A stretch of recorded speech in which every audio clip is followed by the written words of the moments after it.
Good evening, Oakland and beyond. Happy, extremely dark Thursday out there to all of you in the Oakland, East Bay, and beyond. Over a course of a week that obviously we had some very smoky conditions, and then yesterday and for some parts of the day, looks like we've been transported to Mars, damn near. On that note, welcome, ladies and gentlemen, to show number 273 of your number one source for everything and anything on your Oakland Athletics A's Fan Radio, featuring, of course, episode 4 of Kickin It With Kaval, which we'll be getting to here in a bit, and we'll be opening up the first segment of tonight's broadcast with, but obviously we wanted to get the introductions out of the way first, and of course, checking in first with y'all is yours truly, the Legally 5150 Corporal Right Asshole, checking in for the second show that we have done from the new Dub 6 Studios, which is located about a mile up the road up in what's referred to as the Eastmont Hills overlooking the Oakland Coliseum. Can't even see the Coliseum really right now. I can kind of make out the lights of the towers a little bit, but for the most part, haven't been able to really see it today except for when the lights were on during the game because just all the smoke that's been in the air with all these fires out there. So just be safe out there, everyone. Try to avoid being out in this shit really as much as you can unless you really got to do anything essential. Just kind of approach it like how you've been approaching dealing with this damn pandemic we've been dealing with. I'm not alone, of course, as I am joined, of course, by the other half of what's become known to y'all as Internet Radio's most dynamic duo, or just simply the dynamic duo. Checking in, of course, from the Boss Pad over in Alameda is the main man, the Boss Man, who has a few tequila shots up in him by now, of course, from some of you that might have seen our post up on Twitter before we started recording this. Boss, what's going on, man? How you doing tonight? I'm feeling good. I'm feeling excellent. You know, I'm a sports fanatic. You're a sports fanatic. We all got happening at the same time. NHL playoffs, NBA playoffs, the final stretch of MLB. You got MLS and other soccer things going on. The NFL just started that night. College football has started. You know, more games than the weekends. If you're a sports fan right now, you're living in heaven. You're better. You're living in ultra paradise. So everything's good. You know, trying to keep safe.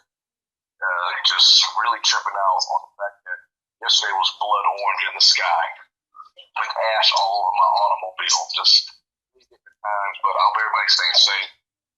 Everybody's staying cool because we got some good baseball to talk about. Real good stuff. Definitely a good week's worth of baseball to get into. But before we get into that, leading off, of course, things here on this edition of the show, and with the backdrop of that Mars-like sky serving around us yesterday, of course, is the latest edition of a segment that we began on this show a couple years ago when A's team president Dave Kaval came into the fold, kind of to give a little fan take perspective to y'all on talking to the team president and all that. And here it is for you right here, right now. Sit back, ladies and gentlemen, and enjoy episode 4 of Kickin It With Kaval. What's going on, everybody? Good Wednesday afternoon from a view in the East Bay right now that kind of resembles a scene out of John Carter, kind of at the moment, as East Oakland and the East Bay have been transferred to the surface of Barsoom. That's Mars, by the way, for you knuckleheads that haven't seen or read the John Carter movie or the novels. Welcome to episode 4 of Kickin It With Kaval. It is, of course, Corporal RFA coming at you from the new Dub 6 Studios overlooking the Oakland Coliseum from just a little over a mile away up the hill. Got the main man, the Boss Man, of course, checking in as well from the tail end of his job over at downtown Oakland. And, of course, Oakland A's team president, Dave Kaval, joining us on the phone from the Coliseum, which is lit up right now. As Ken Korak would say, the lights have taken full effect. Not even before game time yet. Dave, what's going on, man? How are things looking down there at the Coliseum right now at this moment?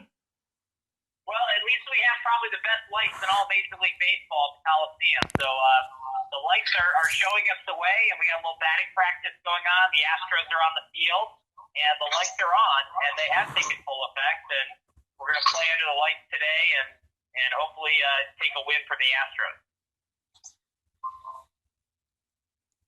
Dave, this is Boss Man. How you doing? I'm doing great. great, man. Good hearing your voice. Man, it's been a while, man, since I got to touch base with you, man. Hope all is well. Love what's going on with the team in this crazy season.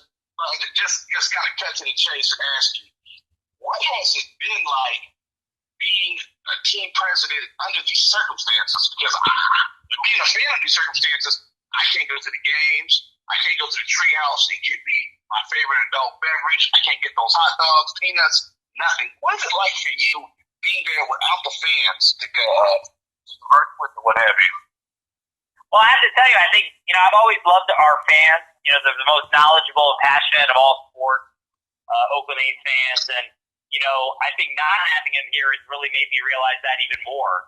And so, it's not the same Coliseum without the energy and excitement and just knowledge that they bring. And so, that's kind of been the sad part of the season. But I think the bright spot is the fact that we are playing baseball in the midst of a global pandemic and an economic crisis and the tragedies with systematic racism and all the things that we're facing as a society, and now wildfires and bad air quality. The fact that we can at least be out there on the field and bring the joy and excitement of baseball to our fans and our community is really important. So it's been bittersweet in some ways, and we've just had to have some resiliency to get through this just crazy year. And in spite of it all, we're playing some good baseball and we're entertaining our fans, which is exactly what we want to do. Now, Dave, myself and Boss, we have a few times on the show and on social media as well, obviously, during this crazy pandemic that we've been dealing with since March. I've shared with everybody what we've been up to, how we've been going about making sure that we don't contact COVID-19 and go about making sure that we don't involve ourselves in spreading it. What have you kind of done? Obviously, you have a family yourself and, are taking probably every precaution you need. But just like, what are kind of the things you've had to do to adapt and change from what you were normally doing prior to when this whole pandemic went down? Well, usually I interact with so many people. There's so many folks that I see on a typical day. I might see 100 people that I interact with and have a conversation with and meet with, whether it's office hours or business associates or city council members or players. And so I've had to dramatically curtail that and had to focus on obviously more virtual things like Zoom meetings. And our office has been closed the entire time, and also negotiating with the county to allow us to even use the Coliseum was a challenge at one point this year. So it's been a totally new way. I had to reinvent kind of my day-to-day business and what I've been doing, and try to continue to push the organization and the team forward in a safe way where our employees, our staff, the community, our players are all safe and the right protocols are in place for that to happen. And that's something that we take great pride in, and you can see that obviously when we had a player test positive and it didn't spread to anyone else. So we're doing everything we can to continue that and be smart and set a model for our community. Dave, now let's talk a little bit about the baseball team. We are, I believe, 4.5 games up on the Houston Astros. Obviously, have 2 more games left versus for the season series. How does the organization feel right now with October right around the corner? Well, I think, we had the long layoff because we had the COVID positive. And before that, we had a couple games where we did not play because of, really the tragedy around police brutality and systematic racism. And the team made a very strong statement that we strongly support. And so I think we're getting our legs back under us of playing and getting the pitchers back out there and stretched out. And, it was great to see the performance the last couple days against the Astros. And I think we're just trying to get healthy and kind of in the right, frame of mind for October baseball. And it's going to be here before you know it. And everything about this year has been unusual. So we're just going to have to stay nimble and flexible and, ensure that we're providing everything we can for our team and for our players and for Bob and the guys so they can be as successful as possible, because we really do have a great team and we want to make sure we go as far as possible or maybe the whole way. Speaking of the playoffs, obviously one of the big hot topic issues that's been kind of discussed the last couple of weeks has been obviously is what exactly is MLB going to have in store as far as the postseason goes. We've had her talks about teams with the best record having home field advantage in the first round, and then potentially going to a bubble about that.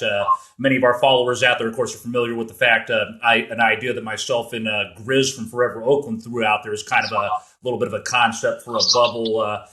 Dave, I don't know how much insight you have, and obviously, a lot of that stuff, if you do know, you kind of probably have to keep close to the chest, but what kind of insight can you let us know as far as what things are looking like as far as if the playoffs are going to be going in the direction of a bubble or not? Well, the Players Association and the league are kind of leading or interacting on those negotiations. We're prepared to support however necessary if there are games here at the Coliseum, if we travel to another location for more of a bubble type arrangement. And I think, I've been really impressed with both Players Association and the league in the protocols they've developed, in the negotiations they've had, in the input that they've solicited from us teams. And so I'm highly confident that they're going to come up with a good approach that balances, obviously, the health and safety, which is the number one priority, but also that allows teams with better records and stuff to have some advantage for the 60-game regular season and their performance. So I think that's what everyone's trying to accomplish. We want to do it in a way where we can get the word out as quickly as possible. But since you don't need to sell tickets and stuff like that, like the pressure is a little different than in a normal year. Other than maybe moving some cutouts around, you can be a little later in the way you handle that, compared to the past. Dave, I agree with you that Major League Baseball and Players Association, everybody's done a great job working together.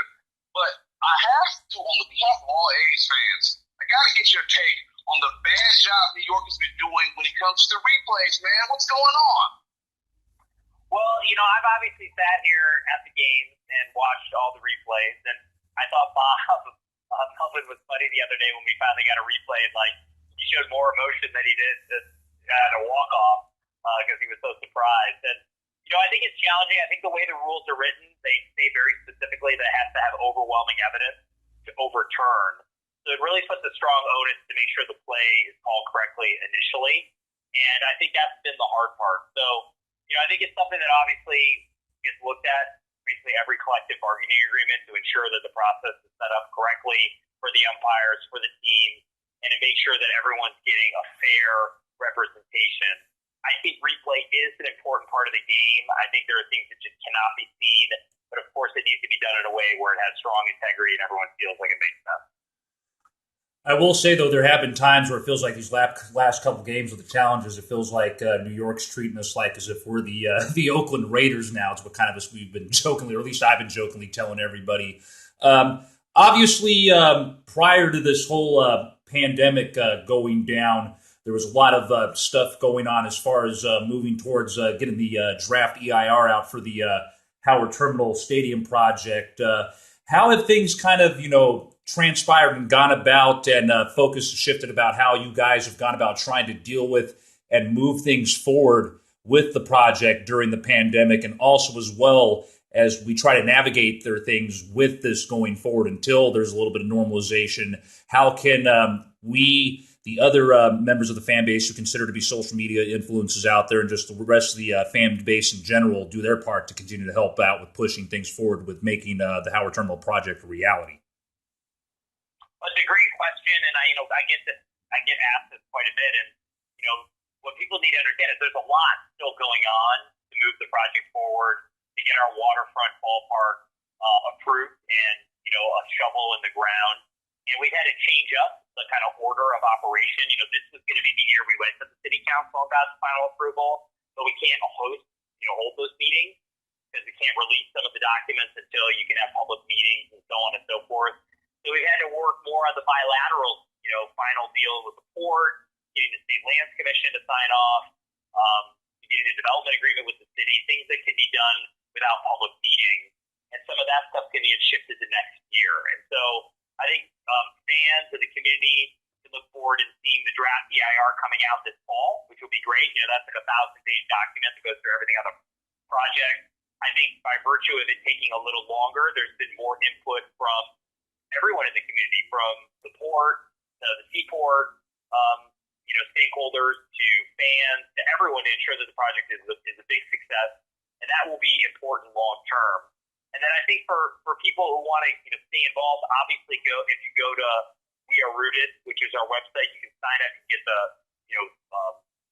newsletters that we send out about updates on the project, and you can stay informed on what's happening and get the word out that this is just an incredible project for Oakland, and just to ensure that there's no misinformation about this taking away jobs at the board or causing problems or not being privately financed. These are all things that we want to ensure people understand the real facts of this incredible endeavor, so people can get behind it and we can get it approved next year and have an amazing groundbreaking with our community, with our fans. Most definitely. And Dave, I've seen it. It's funny though, man, because when you came here to Oakland and stuff and joined the organization, you were kind of real relaxed and chilled and stuff, even when you're engaging with people. But man, over the last few months, you have really shown your teeth, man, that you are a wolf. We call you Savage Dave or Cal Savage or what have you, but you really had to put people in check about the particulars about Howard Terminal, about the job loss accusations, and the reason why how can I say it, a downtown ballpark or somewhere near downtown ballpark is very vital to overall team success. Has been a trend in baseball. Could you touch on that a little bit more, so some fans who are not clear, you try to make it clear on why you guys have chosen Howard Terminal? Well, it's a great question, and we get it a lot. And if you look around baseball and you look at the most successful venues, whether it's Progressive Field in Cleveland or AT&T Park or Oracle Park now in San Francisco or PNC Park in Pittsburgh, they're in downtown urban environments. They not only draw the most fans, but they have the greatest amount of economic impact for small businesses, the city government, county, generating tax dollars. They're not only just sustainable, but they create thriving centers for these cities. We can create the same thing at the waterfront in Oakland, and that vision, I think, is so powerful. And I know it's different than kind of where we play now, 6 miles south of the city at the Coliseum, and it's been a great home for us for 52 years. But this vision for our future, our next chapter in Oakland, can usher in so many positive things. And it can do it in a way, like you said, it's not going to interfere with the port. This is 2% of the port property. It hasn't been used in almost 10 years. It will affect no job. And they're good jobs at the port. We want to ensure those jobs are still here and they're thriving for many years to come. So we can have both. We can have a thriving port. We can have a privately financed ballpark at the waterfront. And all those things can come together in a positive way if we focus on the positive, work together, and ensure that this project is a success. And I think we're on that road, and I just want to ensure that people don't have any misinformation out there, that if we get the record straight and people can evaluate this on the merits of the project. Well, because I just wanted, and sorry not to cut you off, but jump in before you keep, but I just have to ask, because we see in the news, we see op-eds, we've seen YouTube videos, the ILWU and other unions down there are still objecting to Howard Terminal. They feel like they weren't included in the process per se. You might have talked to the port commissioners, but they felt like there hasn't been enough dialogue with them. That's at least what they're saying. From your side of perspective, how do you feel when you hear things like that from the opposition? Well, I think it's important to remember that we have 134 unions that have endorsed the project, which is the most of any project in the history of the Bay Area. So we have widespread union support. I think I want to be very clear that we respect the opinion and feelings of the ILWU, of the maritime interests, of all the big industrial operators at the port. And we have sat down with all of them one-on-one. I have an open door policy, and we've heard their concerns. And we've actually crafted a deal with the port that deals with many of the things they were worried about. Compatibility between trucks and people and cars, and ensuring that they're in separate tracks, and doing an environmental report that actually has that. Ensuring that the turning basin could be enlarged at Howard Terminal. Ensuring there's a buffer zone between the industrial uses and the commercial uses. And so all those things are part of the core project. And I think with those additions, where we listened and we made adjustments based on their input, I think we truly have a project that can be a win-win. And I think as long as everyone works in good faith to achieve something, we can have success. And I know that will happen in Oakland.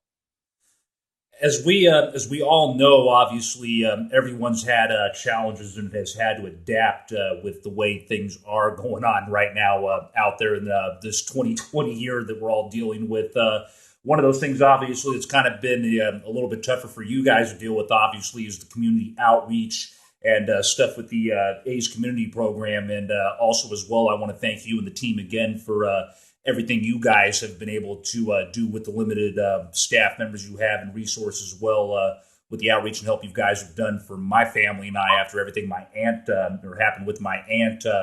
Explain a little bit, if you can, just, the challenges of that this year and how you guys have been able to deal with that and approach it as the year's gone on compared to how you've had to deal with that stuff in the past. Well, it's been really hard because two things are happening. One, the community needs us more than ever, whether it's the Black community that, has really been affected by many of the things that are happening in our community, whether it's economically, small businesses, whether it's people's health and wellness, or even the fires now. And so they needed the A's more to be an actual organization that can stand up and be a platform for change and be a platform that can, really advance fundraising and giving money ourselves. But by the same token, we haven't had the same resources because many of the fundraising we normally do at the games doesn't happen. Our revenues are obviously down. So that's been a challenge. And so what we've tried to do is just prioritize as many ways that we can outreach to people as possible, people in need. We put together a whole plan with the African American Chamber of Commerce, with Color for Change, organizations that are working to fight systematic racism, both in Oakland and then nationally, and how we could do that and not only invest funds, but actually use our platform as a place for education. That's been critically important and something that we as in terms of our club and our players feel very strongly about.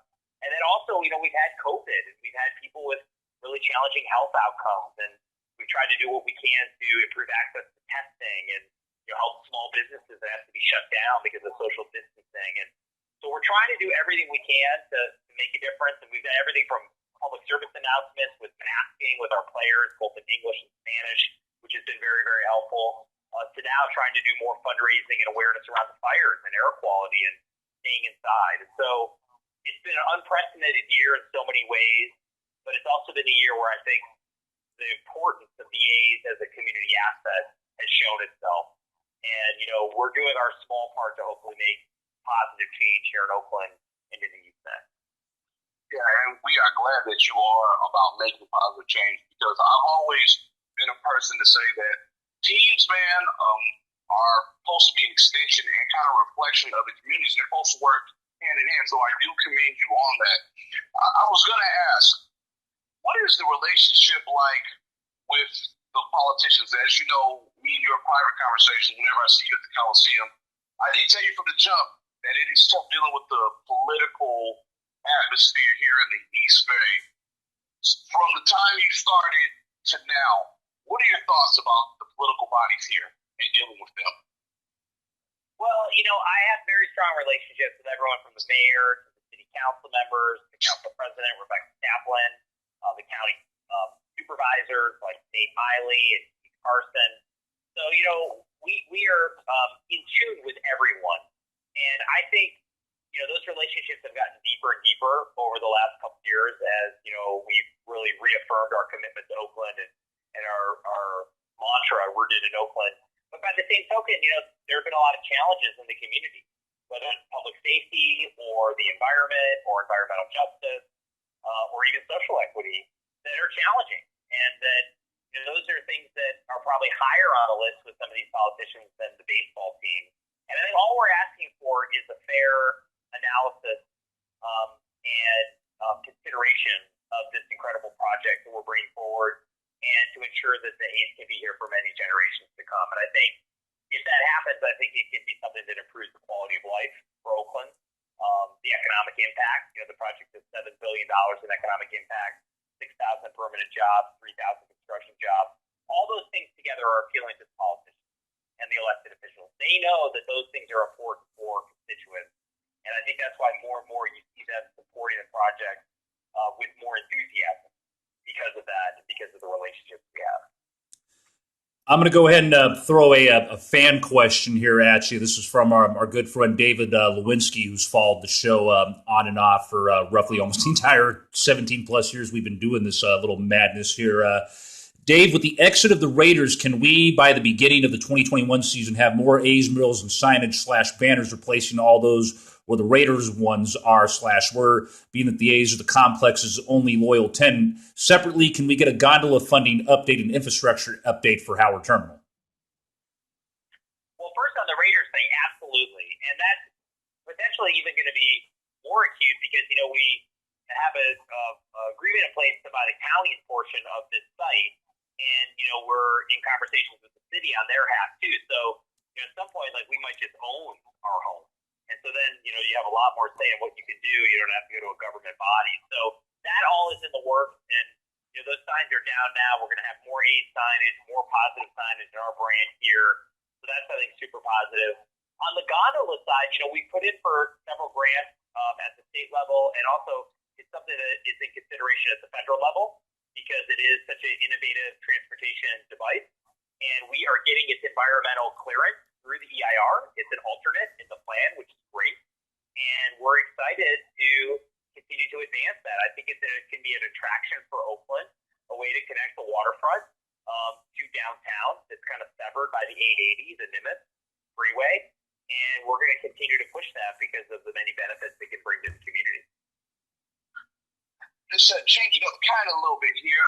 Recently, you were on a podcast that was on YouTube, and a good friend of the show, Richard Hike, asked you a question in relation something about different sports at the Coliseum site, and you mentioned local Bay Area businessman Ray Bobbitt when talking about possibly bringing the NFL back to Oakland. What was that about? Well, we had a conversation, me and Taj Deshambe, who's our VP of Government Affairs, with Ray and his group. And I think they're working on potentially trying to secure another NFL team for Oakland. And obviously, we wish him and his group the best in that type of endeavor. Obviously, there's challenges with anything like that. And, we're focused, obviously, on our effort here. And, I'm not exactly sure where they are in that process. That conversation was quite some time ago. But I know that was something they were looking at. And I don't know if it was the Coliseum site or multiple sites they were looking at potentially today, or I'm not even sure if it was maybe even playing at Levi's, but another team in the Bay Area because obviously the Raiders departed. So that was an interesting idea and an interesting concept, and we'll have to see where that goes. A couple other fan questions I wanted to throw at you. This is from Quetzalcoatl Cortez and also from Kingpin Brian. They would like to know what the hell happened to the cardboard cutout of Trash Can Orbit. I really don't know. I think that was here, and I don't have to look around. I got 15,000 cutouts, so I'll go around today. I'll take a look and see what I can find. Okay. Boss, you got anything else to throw at Dave too? Yeah, I do. Dave, if next year at some point we don't know what the future holds, but let's just knock on wood, fingers crossed, whatever, toes crossed. If they do allow fans back at the Coliseum for the 2021 season, where the defending World Series champs, hopefully, can we get you on the grill over there in the tailgate to do a cook-off against long-time fan of the show, Mike Davey? We want to see those cooking skills. We want to see if you have bars, man, as a barbecue, man, Dave. Everybody wants to see it. When can we see it? Are we going to do, this is my question, Bob, this is my question. Are we going to do the grilling or are we going to do the smoking? Because I can go either way. We can grill the tri-tip, we can smoke the ribs, we can do a beer can chicken. I have a lot in my arsenal, so you just have to let me know what we're going to do, and I'll get all my special rubs out, and we'll get it on. So I'm happy to have a little barbecue cook-off. That'd be a really fun time, and I like grilling meats and barbecuing and smoking, and it's a great hobby of mine. So yes, let me know when and where. Nice. I like that. I like you're versatile in your cooking apparatus. I like that a lot, Dave. But just one last thing. I asked you it up on Twitter, but everybody asks you a million questions on Twitter. But I got to ask you this. When Howard Terminal has its opening day, can me and the Corporal get a live interview with you, Mr. Dan Campbell, rooftop at the new venue. Can we get that? Exclusive. Absolutely.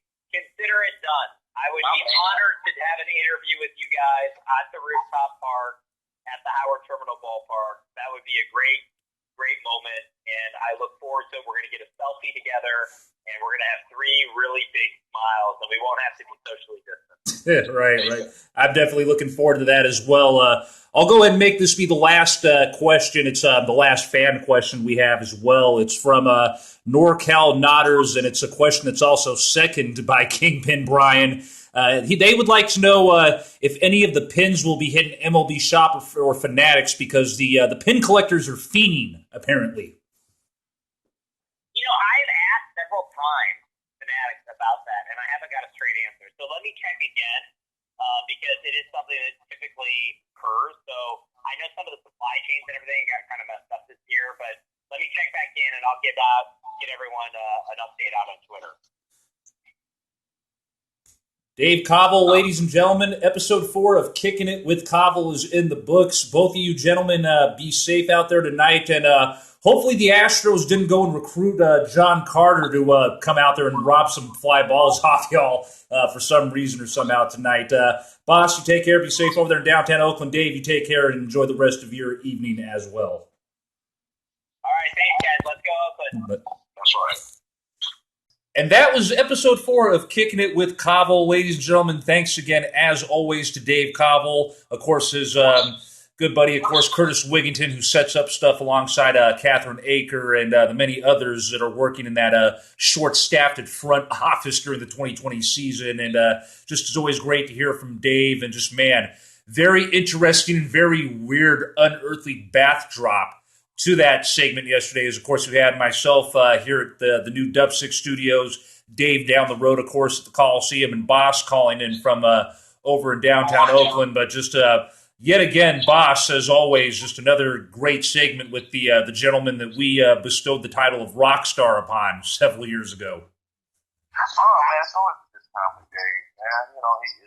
It's a great thing considering who was running things before. You had an old man, a dude who looks like Clarence from It's a Wonderful Life. Guy who was out of touch with the young people. He's too old to understand the way the game is played in the 21st century. I'm talking about Lewis. Look at Dave. He's relatable. He's got an exciting and a type of exuberance that has been very contagious and has been felt and seen throughout the entire organization. As you have a lot of young players, and you have a lot of young one person you saw a part of the sales team and the community outreach or what have you. So it's always fun. I mean, I took a trip. I tripped out. We talked about Mike Davey and Dave going to cook off against each other, and Dave was like, "Hey, you wanna smoke? You want to have a smoker or a grill?" So I'm like, "Okay."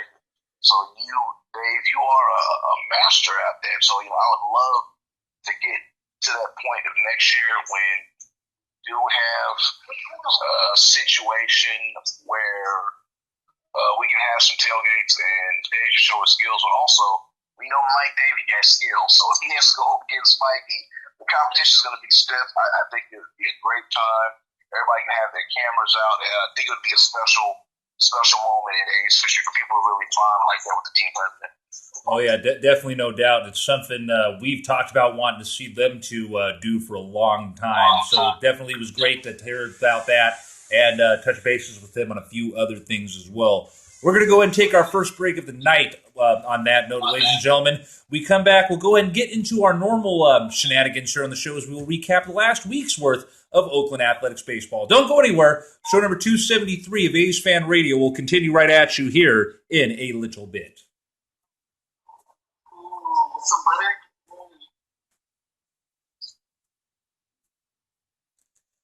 And welcome back, ladies and gentlemen, as we come at you from the new Dub 6 studios located up in the Eastmont Hills above the Oakland Alameda County Coliseum. It is show number 273 of A's Fan Radio, which, of course, featured episode 4 of Kicking It With Kaval. So if you ended up missing that, or if when you tuned into this recording and you ended up going a little far ahead, or you want to check it back out, be sure to go back, listen to it. We'll also obviously at some point put up episode 4 of Kickin' It With Kaval as its own separate segment up on our social media pages, as well as the show's YouTube channel that we finally got going up there as well. Welcome back again. Of course, it is legally 5150 Corporate Rifle Asshole coming at you from the new Dub 6 Studios. Main man, the boss man, the other half of the dynamic duo, checking in, of course, from the boss pad over in Alameda. Let's get into the thick of things and get into the normal shenanigans here at the beginning of A's Fan Radio, which is look back at the last week's worth of Oakland Athletics baseball. And we, of course, begin that with going back to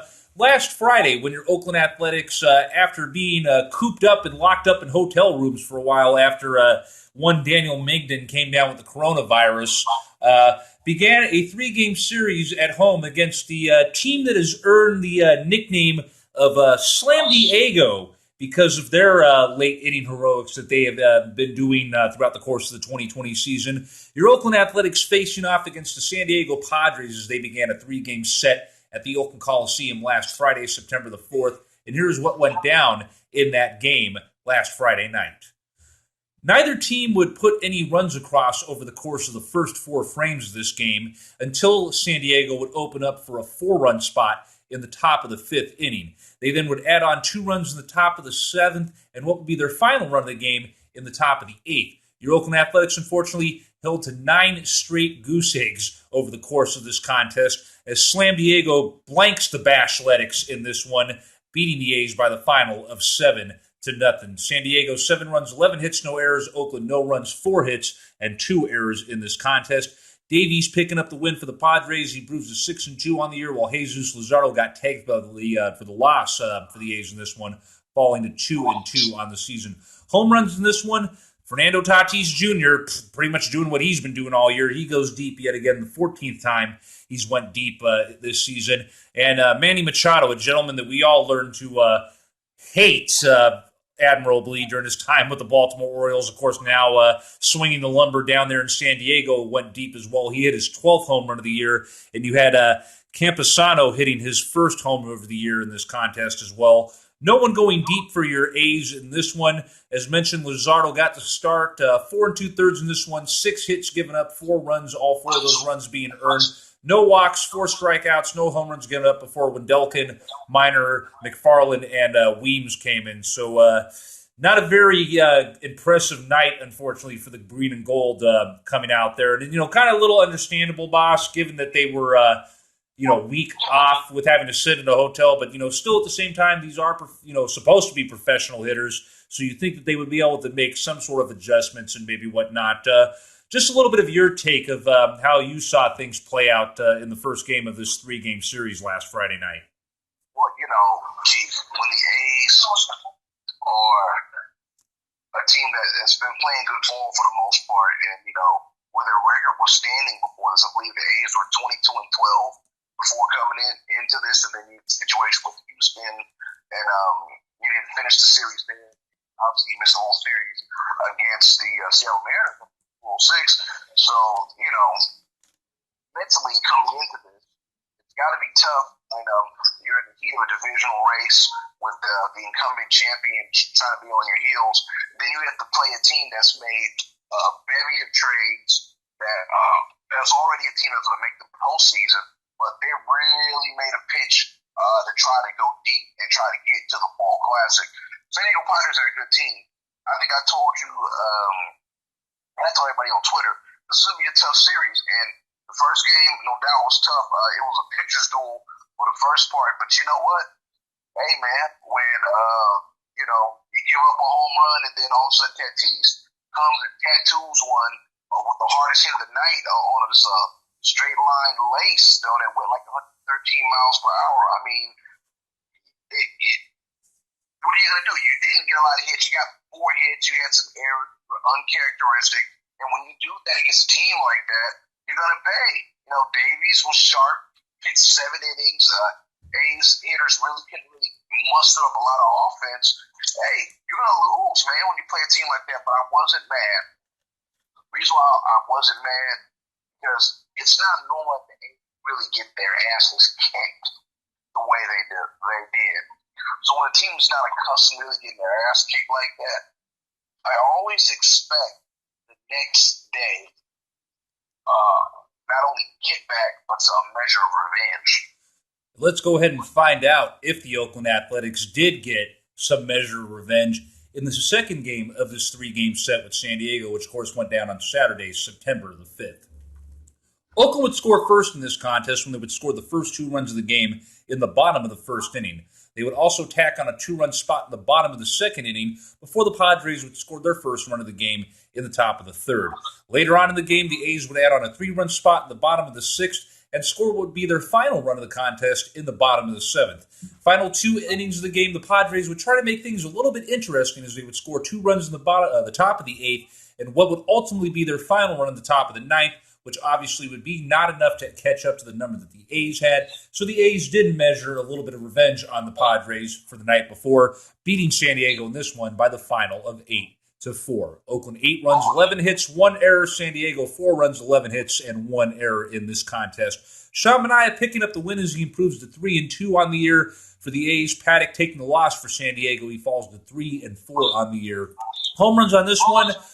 Over on the Padres side, you had Nola going deep for the 6th time this year, while over on the A's side, you had Reza Ramon Laureano accounting for the lone A's homer in the game. That'd be Ramon's 5th home run of the 2020 campaign. Manaea, of course, getting the start in this one, went 5 innings, 4 hits, 1 run given up, that 1 run being the only earned run as well. 1 walk, 5 strikeouts before Petit, Dykman, Soria, and Hendricks came in to pitch the final 4 innings of the contest. So, definitely a nice bounce back after what we saw the A's go through in that first game on Friday night.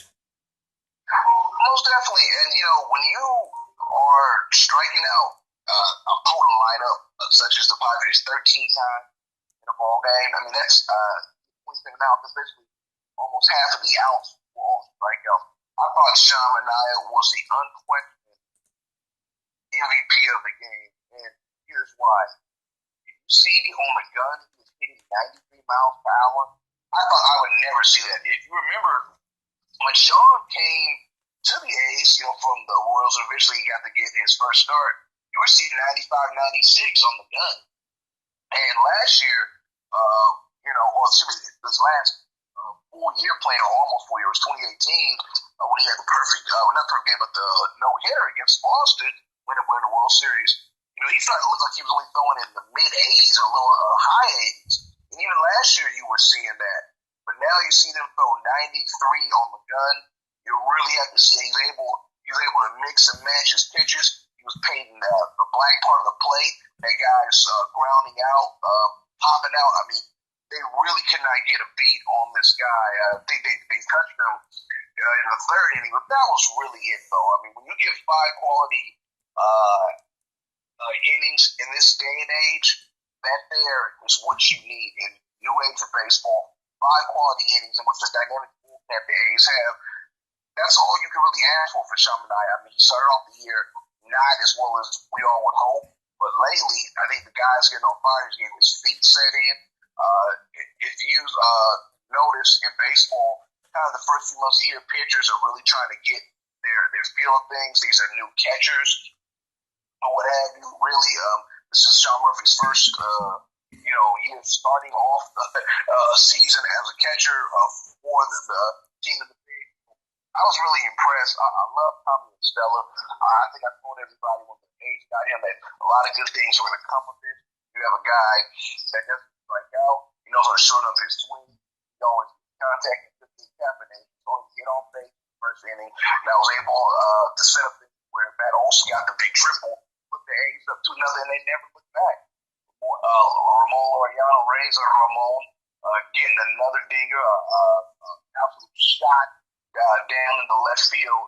That's up his confidence because before, and Fossey and we're talking about it, before the suspension, he was actually playing excellent baseball. He was hitting the ball so damn well, and he kind of lost his groove. So you hope things like that get guys like him going. And I was just really satisfied with that. And that sets up the rubber matchup, which is going to be tightly contested. It's going to be a tough game as well. Let's go ahead and take a look now at what went down with that rubber matchup, which, of course, went down on Sunday, September the 6th at the Oakland Alameda County Coliseum. Well, I forgot something. Oh, go ahead. Shout out to Jonah Heim. Jonah Heim was able to get some RBIs on this game, man. You know, I like the young guy. He's young. He's got some swagger, and his dad follows the show. So, you know, shout out to him and Papa Heim, man. You know, love seeing young guys, man, pop that cherry, if you will, on the major league level. And I look for more RBIs to come from the man. But let's get to Sunday. Speaking of Papa Himes, by the way, I got to check in with him and see if he ever got around to watching Godzilla King of the Monsters, because he decided to watch it on my reference after we got into a discussion on Twitter about a week ago about monster movies, because I happened to be watching Skull Island at the time, and I threw up a post about it. So, and that's something else we got to look at, man. We've done player interviews. We've done the interviews with Kaval. We've had random people come on. Maybe we need to look into a different angle. Maybe start bringing some family members of, you know, current and even some of the former players on. So stay tuned for some possible future ideas on there, kind of to segue into some of what Boss was talking about right there. But let's go ahead and bring it back now and finish up what went down in the finale. The rubber match, or as I jokingly put out on Twitter that day, the Jimmy Cap match between the Oakland Athletics and the San Diego Padres at the Coliseum. The A's would score first in this one when they would score the first run in the bottom of the first inning. The Padres, a little over 2 innings later, would score 2 runs to take a lead in the top of the third that would be short-lived before the Oakland Athletics would tie that game back up with a solo run in the bottom of that inning. That tie would be short-lived, though, as well, as the Padres would retake the lead with a single run in the top of the fourth. The Padres would go on to score what would be their final 2 runs of the contest in the top of the 7th, the A's scoring what would be their final lone run of the game in the bottom of that 7th inning, which obviously isn't enough to add up to tie or get ahead of 5. So your Oakland Athletics, unfortunately, dropping the finale of this 3-game series to the Padres by the final of 5-3. San Diego 5 runs, 9 hits, 1 error. Oakland 3 runs, 8 hits, and no errors in this contest. Richards getting the win as he improves to 2-2 on the year. Mike Fiers taking the loss for the A's in this one, falling to 4-2 on the year. Trevor Rosenthal, the longtime Cardinal closer, getting a save here for the Padres, his 8th of the year for San Diego in this one. Home runs in this one, the lone home run for San Diego, 3 guesses, and the first 2 don't count about who hit it in this one. Yeah, Fernando Tatis doing his thing again.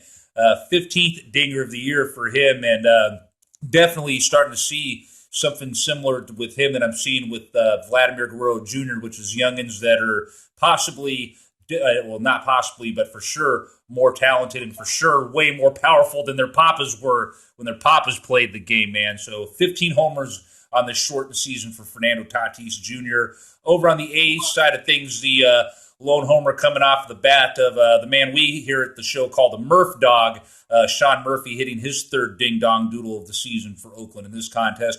Fiers, as mentioned, got the start. He went 5 innings, 5 hits, giving up 3 runs, all 3 of those runs being earned. 2 walks, 4 strikeouts. Was nice to see him not give up a home run, which we know he is susceptible to, unfortunately, sometimes with being a fly ball pitcher. McFarland, Petit, and Wendelken closing out the final 4 innings of this contest. And I'm not going to lie, yeah, were there certain aspects of this game and even Friday's game that I was kind of frustrated with? Yeah, I'm not going to lie. Was I mad, really, about the outcome of the series? No. You know, kind of a little envious because what I see with San Diego is kind of what I thought and I feel we should have, been seeing with us at this point. And I kind of feel most likely that you're going to get that similar impression from my main man here. Boss, go ahead and take it away.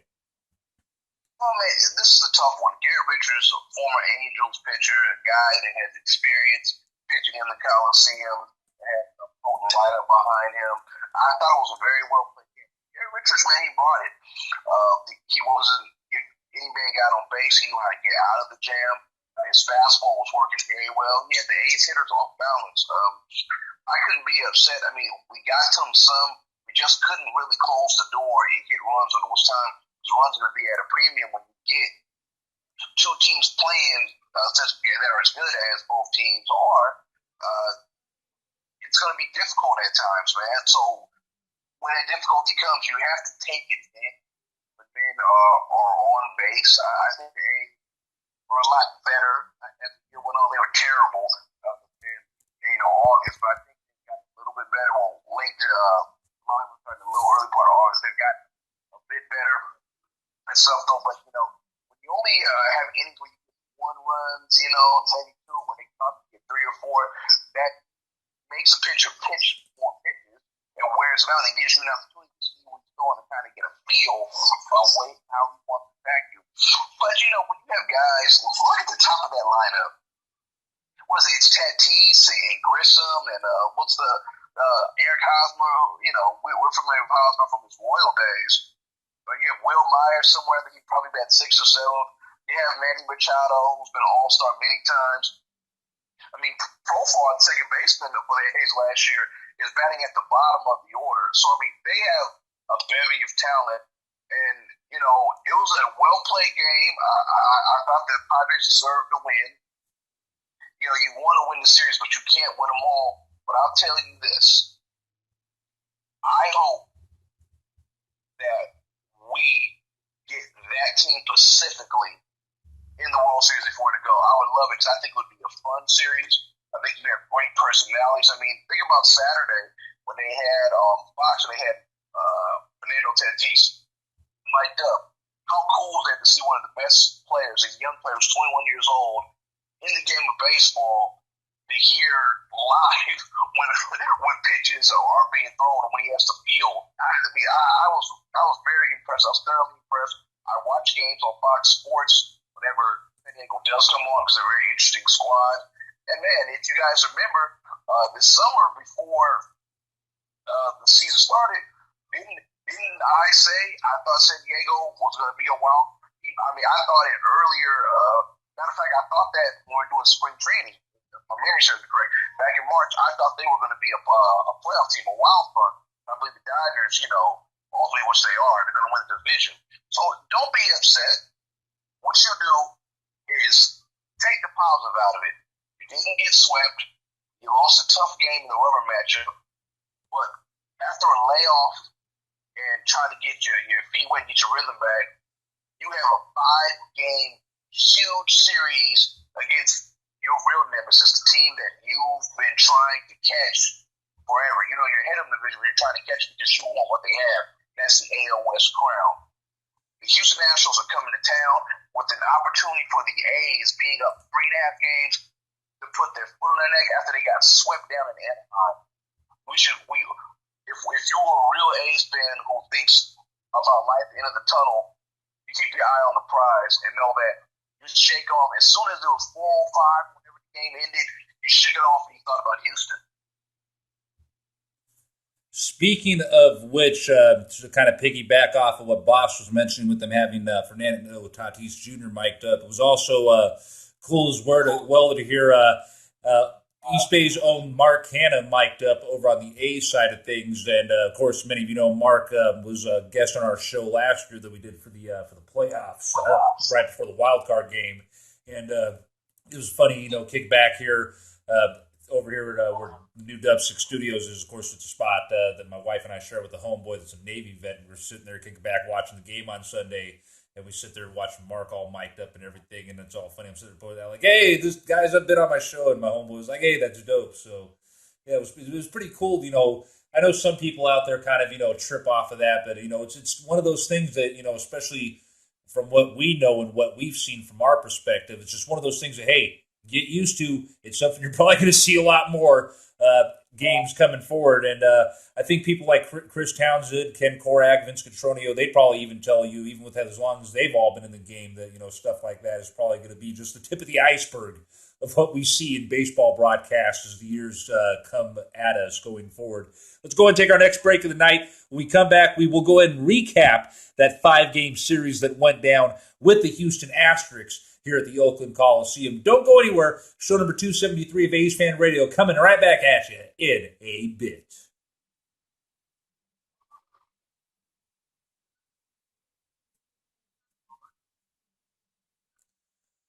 And welcome back, ladies and gentlemen, from our second broadcast from the new Dub 6 Studios located up in the Eastmont Hills. It's a trip waking up every morning, being able to see my wife on one side and then look up in front of me and see the Coliseum down the road. Obviously, kind of a little bit harder to see it nowadays as we look like we're surrounded either by ash from Pompeii going off or looking like we're on Mars or looking like the apocalypse is upon us. You never know. It seems like it varies from day to day now at this point. It's just part of this crazy, insane 2020 that we're living through in this unfortunate time. Welcome back, show number 273 of A's Fan Radio from the No Dub 6 Studios. It is legally 5150 Corporate for the Asshole, checking in from the new spot. Main man, the boss man, checking in on the cellular unit, of course, from the boss pad over in Alameda. Let's go ahead and continue on here with the show recap shenanigans on the show. And obviously, with this being a modified version of the show, and it's not doing our normal stuff because of that bloody adapter that we normally use breaking on us, and kids out there buying up all these damn things because of having to use their computers from home now and whatnot. Obviously, there won't be a seventh inning stretch, X-rated second half, all that stuff. I'll just be editing in a few breaks, all that stuff. You'll obviously have gotten a little taste of it up to here at this point in time. But anywho, let's go ahead and take a look at what went down in the first game of a five-game series between the A's and the Astros at the Coliseum. The first game, of course, going down on Monday, September the 7th.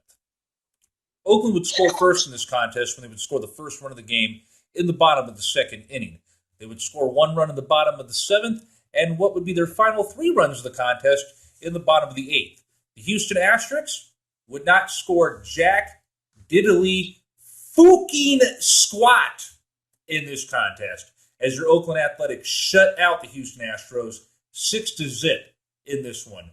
Oakland 6 runs, 8 hits, no errors. Houston no runs, 7 hits, and no errors in this contest. Chris Bassett picking up the win as he improves to 3-2 on the year. Javier taking the loss for Houston. He falls to 4-2 on the season. No home runs for the Asterix in this contest. Over on the A's side, you had Murph Dog going deep for the fourth time in 2020. Bassett, of course, as mentioned, getting the start in this one. 7 strong innings out of Chris in this one. 7 hits given up, no runs given up, no walks, 4 strikeouts, no homers surrendered as well, before giving way to Diekman and Trevino over the course of the last 2 games. And I will be honest, as much as Lou's pissed me and Boss off the last couple seasons, it has been kind of a little nice to see Lou somewhat revert back to his early first half 2018 form. So hopefully that bastard can keep that up and not give us a reason to flip the switch and be snapping on him again. But we will see what happens. But definitely, Boss, man, what a statement to make to open up a 5-game series against a team that has had a death grip on this division for the last 3 years, and a team that many feels has had that death grip by means that were not legal. Boss, are you still? Okay, you're still there. I'm right there. Okay. Yeah, well, you don't want to jump the gun and get excited, but you have a feeling that this sets the pace. It sets the tone for the series. When you have situations like Rock Grossman and Tony Kemp, your little guys starting off the point where Tony Kemp was able to show some power, get that double, knock your Grossman after he knocked him. Unfortunately, him getting caught at third kind of stunk, but it was made up for by Murphy hitting another towering 400-foot blast. Whenever Murphy gets a hold of one, my God, he sends it, though. He's a really young, powerful kid. I just hope that the batting average come up and get some more consistency and not fall for the outside curveball too much. But I love his arm. I love his way he calls the game behind the plate. I think he's a fantastic young catcher, and I look forward to seeing what happens years down the line with them. But I think the biggest, the 2 biggest things in the game. Number 1, Chris Bassett. Chris Bassett has been godsend for us now in the 3rd season in a row. 2018, he came in and did some long relief, did some spot starts, and he became a starter last year. And he's proven his worth this year. He's had some pretty good outings. Overall, he had a few bad ones, but overall he's been a really good pitcher with a 3.12 ERA, I think it was last time I read. But in this game, 7 innings, strong innings, Threw 90 pitches, I think almost 60 more strikes, got a lot of ground outs, frustrating man. They really can never, even if they got a hit off of them, they really never could muster up or get any type of rally going. And then you look later on in the game where the A's were able to get insurance runs. You guys always see me on Twitter when we get late in the games and we have a lead. What do I say? Hey, Shorts wants to get some insurance runs. You know what I always say, Keith? I always talk about the insurance runs because that helps give more cushion to your receivers that if they do make a mistake on a pitch, they might be on base. Instead of it being 3-2 sweating, it's 6-2. But fortunately, we gave that cushion, and guys are, like Loriano getting a sacrifice fly, you know what I'm saying, and knocking Murphy. And I mean, it's just small things, the little things later on in the game, though, is what helps a lot, though. But for Scotty, when you have everybody coming in, and I like the approach that the A's were doing ever since they lost to the Padres, and you're going to see it later on in the series. The A's took an approach of swinging level, trying to just put contact and put the ball in play.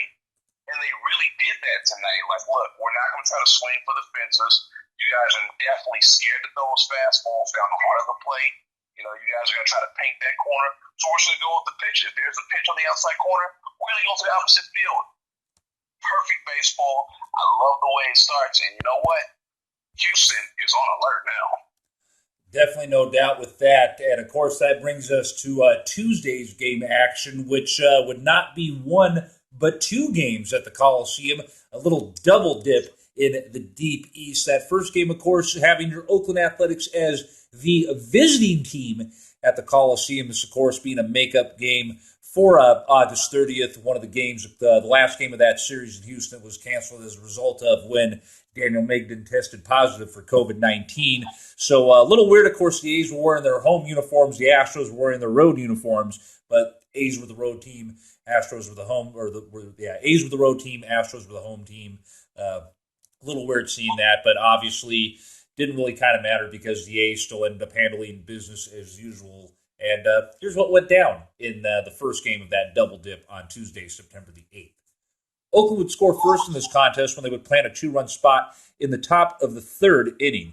Houston would score their only run of the contest in the bottom of the fifth inning, and Oakland would then go on to score what would be their final 2 runs in the top of the sixth, as they would go on to win the first game of this 2-game series. And, of course, for those of you that have been following around, these doubleheaders are 7-inning contests, obviously to avoid them being at the ballpark for extended periods of time because of the whole pandemic going on and whatnot. So final score of the first game of 2 in 7 is your Oakland Athletics winning by the final of 4-2. Oakland 4 runs, 8 hits, no errors. Houston 2 runs, 7 hits, and no errors in this contest. Frankie Montas picking up the win as he improves to 3-3 on the year. Zach Greinke taking the loss, his first loss of the year, in fact, falling to 3-1 on the season. And Liam Hendriks just continuing to gas cats and blow them away out there on the mound, picking up save number 11 on the year for him. Home runs in this one, Chris Davis actually showing signs of the old Crush Davis in this one as he hits his second bomb of the year in this one. He also got a base knock in this one as well, so that's why I'm saying showing some signs of the old Chris Davis or Crush Davis in this one. Lone home run for the A's in this one. Over on the Astros side, you had Brantley hitting the lone homer for Houston, his 4th of the year. Frankie going 5 innings in this one, 6 hits, 2 runs given up, all 2 of those runs being earned. 1 walk, 4 strikeouts, and he did surrender 1 long ball in the contest before Diekman and Hendricks came in to finish up. So definitely a great performance for the A's in the first game of this double dip on Tuesday at the Coliseum. Frankie Montas was so wonderful. It reminded me of when he pitched to 2-0 Jim in Houston in 2018, if you remember that, in that 4-game series when the A's took 3 or 4.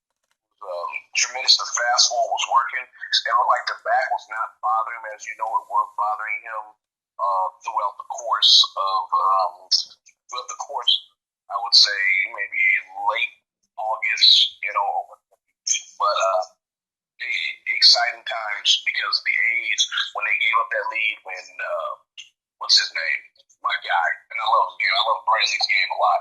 When Brantley was able to catch a 96-mile-per-hour fastball, the A's didn't blink because they came right back. They came right back and scored 2 runs and were able to get the win actually for Frankie Montas. Chris Davis, as you know, able to get that home run. It was a wonderful swing. It looked like the old Chris Davis because he went with the pitch to right field. Then later on, he was able to get a double to the right center field gap, which helped the A's get that lead back. So all those things are all encompassing. And then when you get Liam Hendricks with the lead in the 9th inning, especially at home, it's a 99% chance that you're going to close the door. And the A's, at the second game of the series, putting them up 5.5, count them, 5.5 games over the Houston Astros. Let's go ahead and take a look at what went down in. Hold up, let me make sure I got the. Somehow to open up Mondays. It reopened Monday's box score again. I was sitting there like, what the hell? Let's go ahead and take a look at what went down in the second game of this 2-game double dip at the Coliseum. And again, as mentioned, these doubleheaders are 7-inning contests. Again, to just limit how long they're at the ballpark. Understandable why they're doing it this year. Don't know if I like the idea of using this going forward, but we can always save the discussion of that for another time and another show. But anyway, here's what went down in the second game of this. Why does it? Damn, it keeps pulling up the box score for Monday's game on my damn computer. So hold on here, ladies and gentlemen. Technical difficulties from the studio for this damn. Oh, I see why it's doing that. It's because it's setting it up and probably putting it back for the damn. Hold on a second. Well, anyway, here's what went down in that game on Tuesday. So the A's would score first in this contest with 4 runs in the bottom of the 3rd inning. The Astros, though, would come right back and answer back with 4 runs in the top of that 4th inning. The Astros then would score 1 run in the top of the 7th.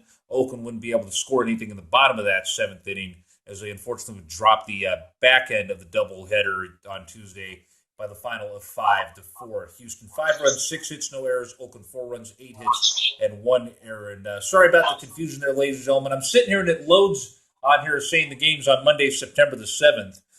Even though that's not obviously the date of that, but whatever, technicalities. Hey, whoever's running the A's website, you all got to fix that issue with the box score on there for just technical reasons. But anyway, A's losing this game by the final of 5-4. Pardis getting the win for the for the Astros, improving to 2-2. Wodelkin taking the loss for the A's, falling to 1-1, and Presley picking up his 8th save of the year for the Houston Astros in this one. No home runs for Houston. The lone home run for your A's coming off the bat of Matt Olson, his 11th of the year. Many of you who, of course, were following the in-game updates on Twitter probably saw Boss make a reference to Matt Olson getting angry on when he hit that one. Oh, by the way, that was Matt Olson's 100th career home run. I believe that he hit in that one. Right? Wait, no, that might have been last night. The 100th home run came this week at some point in this series. But, yeah, anyway, Olson's 11th home run here. Minor getting the start for the A's, 3 1/3, 3 hits given up, 4 runs, all 4 of those runs earned, 2 walks, and 4 strikeouts. So definitely kind of a little bit of a frustrating second game there because it was definitely a game that you really had Houston on the ropes. You easily could have won this one, but unfortunately you had a rare off night from Petit and McFarland even as well. So just, a night, unfortunately, where your key assets that have been good for you, unfortunately kind of backfired and crapped the bed in this contest. What's your thoughts on the second game of the double dip on Tuesday? Yeah. I thought Mike Minor was doing an excellent job until he ran into trouble. It's funny that after the A's had that 4-1 bottom of the 3rd, it was crazy that, going into that inning, the mindset is like, hey, keep your foot on the gas. Let's beat this team. You have them reeling. And for some reason, it started with the play where Machine couldn't make a play at shortstop. The leadoff man was able to get in there. So, all of a sudden, the A's took strikes and, hit batters and stuff. The Astros really didn't do any damage like they normally would with, scoring 4 runs. And you think of the Astros having big singles and doubles and home runs and all that good stuff, though. But it was not the case. Sometimes stuff like that happens.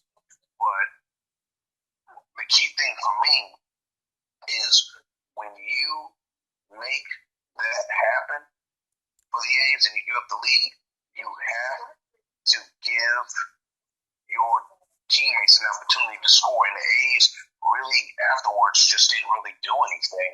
And the Astros, again, were able to get that sacrifice fly where Spain was able to come in.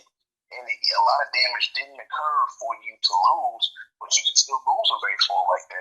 You don't have to hit a wall hard to lose a game. To win a baseball game. That's what's so beautiful about this game. But look at it, and you're like, you know what? We blew one, and Dustin Baker after the game felt real good. So we got to get up on these guys. And we try to win these last two. He put a lot of pressure on his team. And if you're the A's, you're saying to yourself, it's 2-1 in the series. He's 3-0. And this team could be really just callers for God and anybody to come help them. Ask the Holy Angels to put their blessing on something. But if you're a good team, you always bounce back. You bounce back after the Padres beat down last Friday. Can you bounce back and put the screws to the Houston Astros? Let's go ahead and take a look and see if that is what ended up happening yesterday at the Coliseum in the fourth game of this 5-game series between the A's and the Asterix. Houston would score first in Wednesday's affair when they would score the first run in the top of the first inning. The Astros would then also score a single run in the top of the sixth inning as well. Unfortunately for them, though, they wouldn't score jack diddly squat over the final third of this game. And that would be bad news for them because obviously on the other end of things, Oakland would score. Your A's would score 2 runs in the bottom of the seventh and would then score a single run in the bottom of the ninth, courtesy of a walk-off hit by none other than Reza Ramon Lariano as they walk off on the Houston Astros by the final of 3-2. Oakland 3 runs, 5 hits, no errors. Houston 2 runs, 4 hits, and no errors in the contest. Liam Hendricks picking up the W in this one as he improves to 3-0 on the year. Presley taking the loss for Houston. He falls to 1-2 on the season. Home runs in this contest over on the Houston side. You got Springer going deep for the 8th time and Gurriel going deep for the 6th time. No home runs for the A's. And one of the rare times they actually won a game this year without the need of a long ball. But, hey, that's kind of what happens when you have a guy like Tommy La Stella in the lineup. How La Stella got his groove back as Boss Man ended up throwing out there, and shout out, of course, to Quetzalcoatl Cortez for throwing together that Photoshop image for us as well and throwing it out there. Man, this is the one thing I've loved about us getting back on Twitter finally a couple years ago, just seeing the vastness and the craziness and how quickly stuff like that comes together from the A's fans. And it's great, man. And it would be nice to see a little bit more of that on Facebook. But let's be real. Even Chris Townsend said it. Facebook is kind of turning into a dinosaur at this point. Anyway, back to this game before we get spun off in a completely different sidetrack direction, which wouldn't be a first on this show, but let's save that for another time. Pitching end on this thing, Jesus Luzardo going 7 strong innings in this one, the longest start of his career so far, a very young career that we all expect to be a very dominant career as the years go by. 7 strong innings, 4 hits, 2 runs given up, both of those runs being earned. 1 walk, 7 strikeouts. He did give up 2 long balls, but obviously was able to navigate around the damage of those 2 long balls. Soria pitching an inning as well, and of course Hendricks coming in to gas out Cats yet again and picking up the W's. So definitely a great bounce back win for your A's against the Astros right there yesterday at the Coliseum. Oh, man, I was really excited seeing this win. When you are down like that and you don't panic, you have the ability to come back, it gives you confidence going to the stretch run, and hopefully that translates to October baseball, because in October baseball, you have to get the last out. We've seen the strangest things happen. I mean, I go back to 2012, what was like Game 5. Washington Nationals were up on the St. Louis Cardinals by 6 runs, and the Cardinals kept tuning out, hit after hit, single after single, double.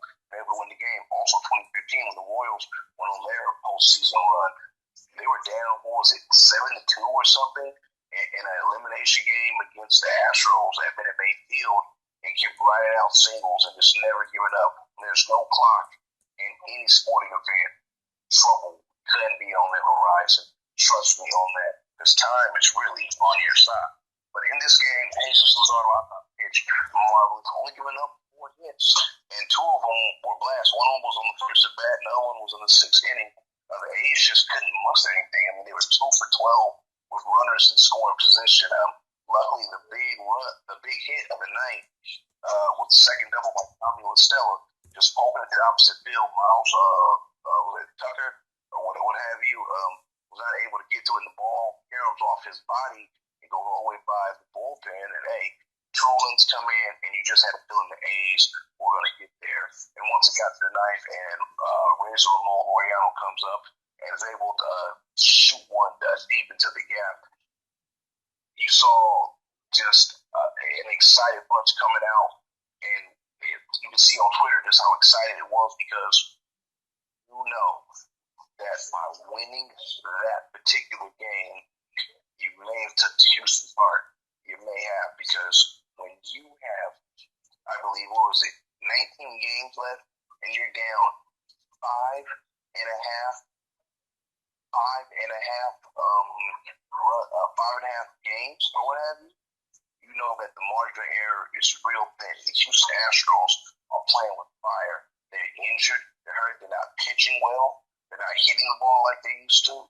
They're a team that is in serious trouble. And with the A's having the ability to hit with power, they're able to show speed when you have guys like Marcus Semien, La Stella, and Chapman whenever he gets back, and Tony Kim and Robbie Grossman. This is a different A's team than we've seen from the early Bob Melvin years when they were making with Cespedes and the guys. This is one hell of a squad that we have on tap here that's getting ready to try to do something that hasn't been done in over 30 years. So that was a great thing. It was great to see Marcus Semien back out there. He went home for 4, but it's good to see him trying to get his feet back wet. He missed some time, had the injury. Hopefully Chapman can get back. And we can start getting this thing rolling, people. We have a mission, and we got to complete it. Let's go ahead and see and find out how the A's performed during today's game that went down earlier this afternoon. And we didn't even really touch bases on the fact that the A's played yesterday under a Mars-like well, we kind of hinted and discussed already about the whole Mars-like setting yesterday. You heard about us talking about it on the Kickin It With Kaval segment. And really not much else to talk about. You all saw how it looked out there yesterday. Not as Mars-like out there today. Probably would say today it maybe resembled Venus a little bit more out there in the deep east. But let's go ahead and find out what went down out there this afternoon at the Coliseum in case y'all were out and about and didn't have a chance to either listen to the game on 960 AM or listen to the game on iHeartRadio like I did, tuning in over on A's Cast. Let's see here. The Astros would score first in this contest when they would score their first and only run of the game in the top of the 6th. That would be very unfortunate for them, of course, as the A's would go on to score 2 runs in the bottom of that 6th inning, and then would add on an insurance run in the bottom of the 7th inning, as they seal the deal and take 4 out of 5 and beat the Astros today, winning by the final of 3-1. And the image, of course, that you see on the screen pretty much describes the POV from the Astros at this point of view, looking at the A's, looking like Godzilla with that gat, saying, angrily restoring balance. A's again winning by the final of 3-1. Oakland 3 runs, 5 hits, no errors. Houston 1 run, 2 hits, and no errors in this contest. Sean Manaea picking up the W as he has back-to-back strong starts for the first time in a while, really. Damn near got to go back to last year when he had that 5-0 stretch at the end of the season. 4-2 now on the season. Quade getting the loss for the Astros in this one, falling to 0-1 on the year. And Liam Hendricks picking up save number 12 on the 2020 campaign. Home runs in this one, you had no home runs over on the Astros side of things. Matt Olson going deep for the 12th time this year for the A's in this contest, As mentioned, Minaya got the start. 7 innings in this one, 2 hits, 1 run given up, that 1 run being earned. No walks and 4 strikeouts in this contest. Definitely was a great performance. It was nice to see Sean go 7 innings in this one before giving away, of course, to Diekman and Hendricks in this one. So, yeah, just definitely great to finally see what I feel is a knockout blow to Houston, at least as far as things with the division goes. And I'm pretty sure that Boss feels that way as well. Boss, your thoughts on this final meeting between the A's and the Astros, at least for the 2020 regular season, pending anything going on in the postseason edition of Wacky Baseball 2020? Well, this is a game that one of the fans of the show that we love to death, Lil Bartholo, is out there in Santa Rosa. She loves these kind of games. Pitchers duel, low scoring defense, and all those things that are needed to win a baseball game, to really win championship baseball games. You need these kind of efforts. And Sean Minaya had a perfect game going into the sixth. Greg Alcee got that double, and I think it was Maldonado, if I'm not mistaken. Was able to, bring Reddick in after by virtue of a double play that occurred. But the A's going down 1-0, didn't blink. Loriano able to draw a walk with 2 outs. It's always big because, as I said, have to throw out of the stretch. That one have the same torque, doesn't have the same bend on curveballs. Doesn't have the same bite on sliders or what have you. When Olsen comes up there, you're just thinking to yourself, man, if he catches a fastball, he's going to send him a long way. And again, my man does it. He has tremendous power. He's a very talented guy. Lord have mercy. When he hit that home run, he said to yourself, the A's are not going to lose this game.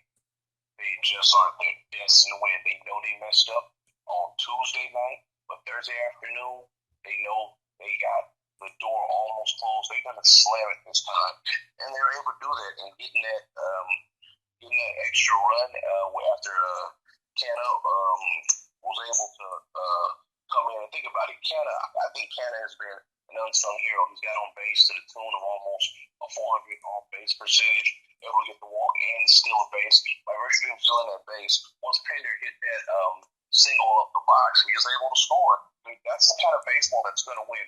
Stolen bases, timely hits, hit and run, runs. That's what's going to win baseball. You have the power. Yes, you do. But you have to intermix that perfectly, have it seamlessly meshed in together to be able to win the last game of the season, and that's to win the World Series. And I'm telling you, our all-star closer has just been dynamic.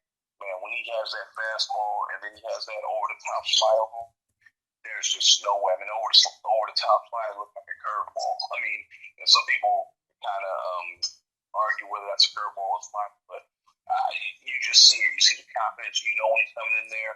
He is the man that's going to close the door on the competition. Gather up the wife and children, everybody, we're going home.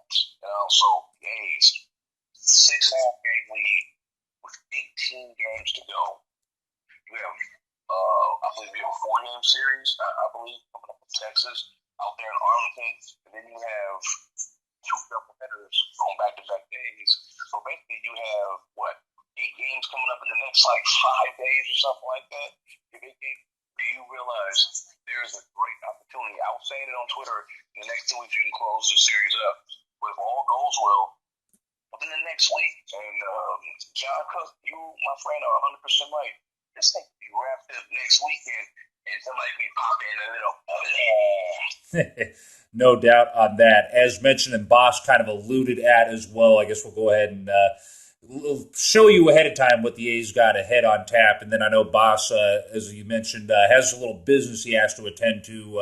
So real quickly, we'll look ahead to what's going on, and then I'll let him get himself on out of here with his final thoughts before we go on into looking at the standings and my final thoughts. But the A's, of course, as mentioned by Boss, 4-game series with the Rangers coming up this weekend. First game, of course, tomorrow night at 5:05 p.m. Pacific Standard Time.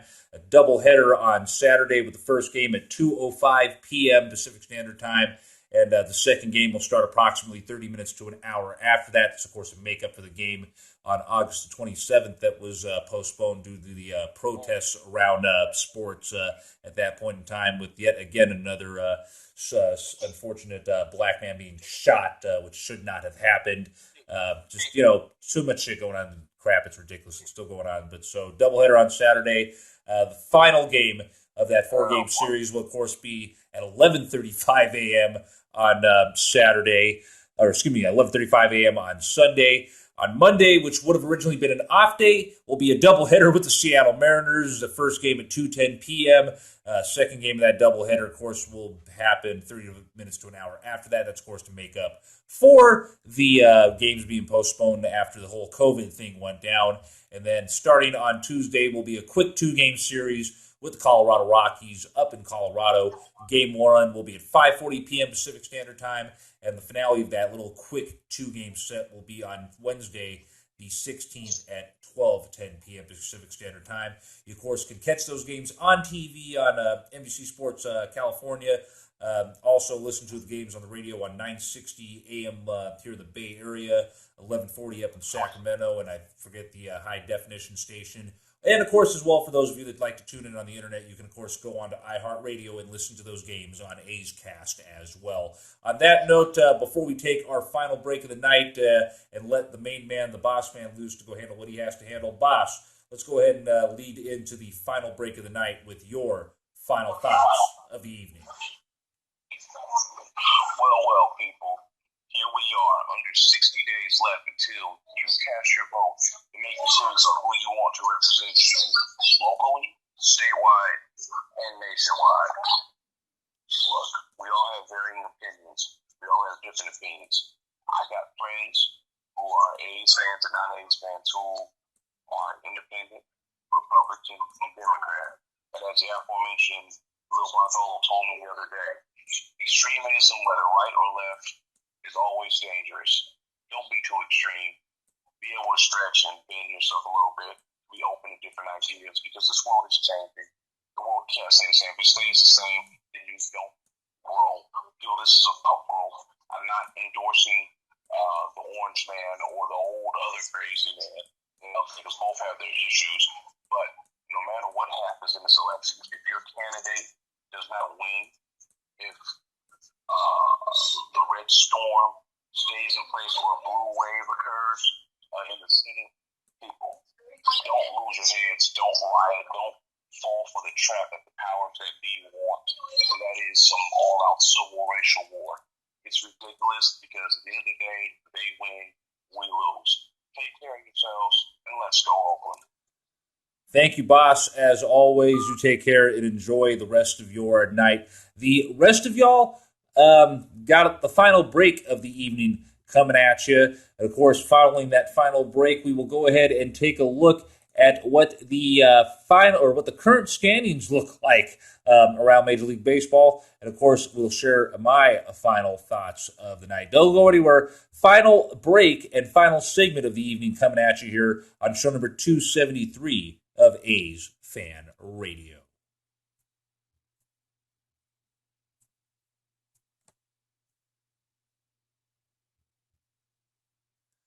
And welcome back, ladies and gentlemen, as we get set to close up shop here.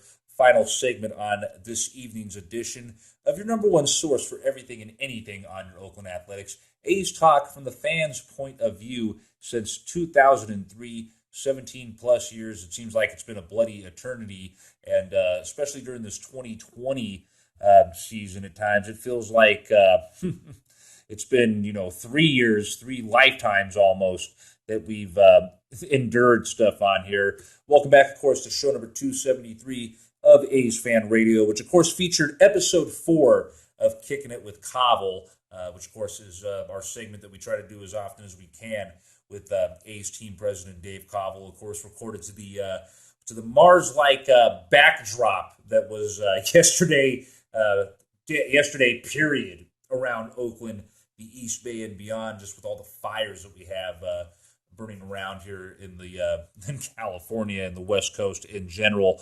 Let's go ahead and begin things here on the final segment of tonight's show by taking a look at the current standings around Major League Baseball. We, of course, will start off first In the AL West, where the Oakland Athletics currently sit on top with a record of 27 and 15. The Houston Astros are in the second spot with a record of 22 and 23. The Seattle Mariners are in the third spot with a record of 19 and 24. The Anaheim Angels are in the third spot at 18 and 27. And in the last place spot right now, the team that will be going into face over the weekend in Texas are the Texas Rangers with a record of 15 and 28. Looking over on the rest of things over in the American League, over in the AL East, you have the Tampa Bay Rays sitting on top of the record of 28 and 16. The Toronto/Buffalo Blue Jays are in the second spot with a record of 24 and 19. The New York Yankees, who have just fallen completely off of the table as of late, have fallen into the third spot. They're 22 and 21 now. The Baltimore Orioles are in the fourth spot with a record of 20 and 22, and the Boston Red Sox are in the last place spot with a record of 16 and 29. Finally, to wrap things up with the AL League standings, over in the American League Central, you got the Chicago White Sox on top now with a record of 27 and 16. The Minnesota Twins are in the second spot with a record of 27 and 18. The Cleveland Indians in the third spot with a record of 26 and 18. The Detroit Tigers in the fourth spot with a record of 20 and 23. And the Kansas City Royals sitting in the last place spot in the division with a record of 17 and 28. We'll go ahead now and just to spruce things up a little bit, something we haven't done yet on the show, is take a look at what the seeding looks like for the postseason right now, if the postseason were to start right now for the American League. And of course, remember that it's the 16-team playoff format for this wacky baseball 2020. So the top 8 teams from the AL would be going in, top 8 obviously over on the National League side of things. Didn't get a chance to do this on last week's show, but figured to go ahead and do it with this week's show. Seeding right now as it is would be the Rays in the first spot, your Oakland Athletics in the second spot, the White Sox 3, the Indians 4, the Blue Jays 5, Astros 6, Twins 7th, and the Yankees 8th. Right now with the teams on the outside currently looking in are Baltimore, Detroit, Seattle, Anaheim, the Royals, Texas, and Boston. And just kind of weird, man, just sitting there looking at all that stuff. Anyway, that wraps up things over on the AL side of things. Let's go ahead now and take a look at what the standings look like over on the NL side of things over in the National League. NL East standings as of right now, you currently have the Atlanta Braves sitting on top of the record of 26 and 18. The Philadelphia Phillies in the second spot with a record of 21 and 19. The Miami Marlins are in the middle of the pack right now with a record of 20 and 19. The New York Mets in the fourth spot with a record of 20 and 24. And the defending champion Washington Nationals, who most likely, with the way things are looking right now, will not be defending that title in 2020. They're at the bottom of the division right now with a record of 16 and 26. Right now, over in the NL Central, you got the Chicago Cubs sitting on top with a record of 25 and 19. The St. Louis Cardinals are in the second spot with a record of 19 and 18. Right behind them in the middle of the pack are the Milwaukee Brewers with a record of 19 and 22. Cincinnati Reds in the fourth spot with a record of 19 and 24. And in the last place spot with a record of 14 and 27 are the Pittsburgh Pirates. That brings us, of course, finally to the wild NL West, where you got the Los Angeles Dodgers in the first place spot with a record of 32 and 12. San Diego, a.k.a. Slam Diego, the Padres in the second spot with a record of 29 and 17. The San Francisco Giants are somehow playing their way back into the mix of this. I don't know how that's possible. I don't know who the hell, well, they were playing Seattle lately, and I don't know. Just, some of you guys that are playing the Giants have got to clamp down on them bastards and not allow them to have an opportunity to try to wreak some havoc in the postseason. But Suckfest is a game above 500 right now at a record of 23 and 22. The Colorado Rockies, who will be playing, of course, the final 2 games of that road trip that will be on next week before we come at you for our next edition of the show, are in the fourth place spot at 20 and 23. And, of course, at the bottom of the division right now, you currently have the Arizona Diamondbacks with a record of 15 and 29. Wondering, or for those of you out there wondering what the postseason seeding is looking like over in the NL, may as well give it to you since we gave you the AL seedings already. But the NL seeding, the way it's shaping up right now, you got the Dodgers with the first seed, the Braves with the second seed, the Cubs with the third seed, the Padres with the fourth seed, Phillies the 5th seed, Cardinals 6th seed, the Giants at the 7th seed, and the Marlins at the 8th seed, with of course teams still looking out there right now: Rockies, Brewers, Mets, Reds, other teams right there. Which probably are not going to be involved in there. So that wraps things up for the standings on this edition of A's Fan Radio. And of course, as always, ladies and gentlemen, for the latest information pertaining to your number one source for everything and anything on your Oakland Athletics, be sure to check us out at afanradio.com. Like us on Facebook at facebook.com/A'sFanRadio. Be sure to check us out on Twitter at A's_fan_radio. And be sure, of course, to follow the live show broadcasts when we're able to finally get back to doing those. Once I got the full setup finally again. Again, my apologies. Wasn't expecting that damn adapter to break on us tonight, but it happens, and I should have known that given the circumstances out there right now that there wasn't going to be any luck finding one, given all these kids having to do their stuff for school from home and needing stuff like that. They'll probably hook up mics for that and probably to also do gaming and all that stuff. But anyway, when we're able to resume, obviously going back to doing the show like normal from our Twitch channel, you, of course, can watch the shows over on Twitch at twitch.tv/A'sFanRadio. And obviously, even when we're not able to broadcast on Twitch, or obviously since we don't have a Twitch Prime, we do have a Twitch Prime access, but we don't have the abilities to upload anything to Twitch yet because we're not, what is it? I forgot. You have to have some sort of crazy membership because of reaching a whole bunch of things. We do have a YouTube channel finally that we're putting some of this stuff on. And obviously, when that 14-week time limit ends, that we will lose the video on Twitch, we'll be able to upload this video on to YouTube. And that will be the case, obviously, as well with any of the show broadcasts going forward. We'll just cut the commercials out of the live broadcast recordings and cut them down a little bit when we upload them on YouTube. So we don't get slapped with any copyright shit because of using the music on the live broadcast. But, of course, like I mentioned, when we're not putting stuff up on our Twitch page, be sure to check out the YouTube channel. And our next show broadcast, of course, will be next Thursday, show number 274, which, of course, will go down at 8 p.m. Pacific Standard Time right here from Dub 6 Studios. Hopefully by then we'll have a new adapter in here and be able to do the show on Twitch.